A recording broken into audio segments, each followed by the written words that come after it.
Hello, my dear viewers. Welcome to the video series on R programming. Hope you are doing great. In this video, we will download R and then we will open R and play around with its console. So let's get started. In order to install R, you will have to follow these 3 steps. Step number 1, visit the CRAN webpage. CRAN is a comprehensive R archives network.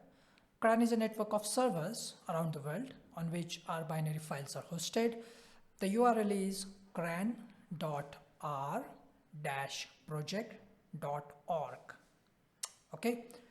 Step number 2 will be, once you open this web page, you will be presented with 3 options. Download R for Windows, download R for Mac, or download R for Linux. Since R is platform independent language, so it can run on all these 3 operating systems.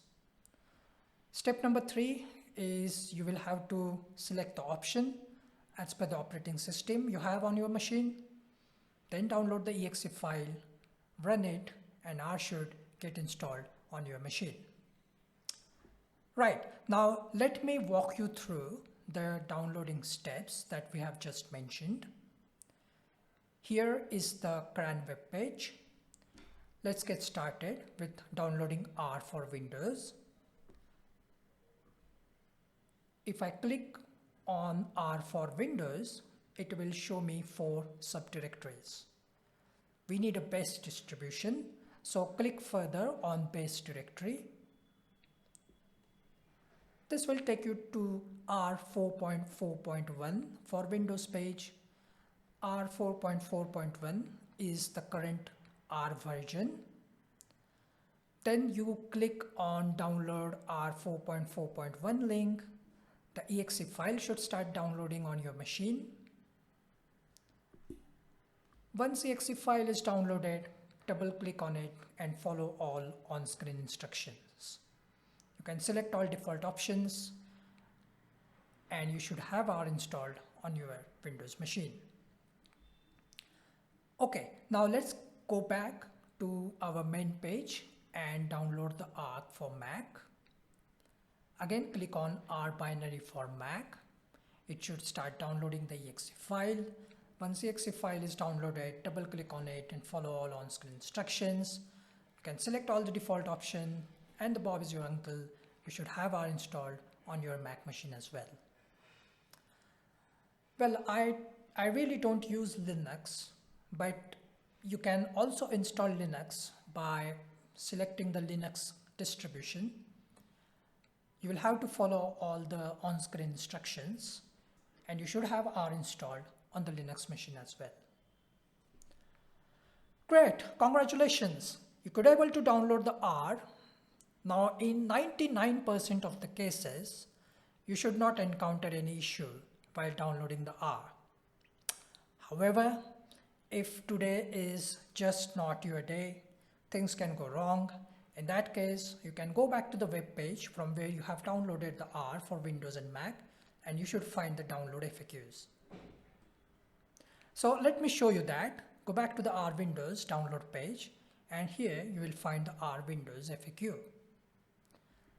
Similarly, go back to the R Mac download page, scroll down a bit, and here you will find R for Mac FAQ.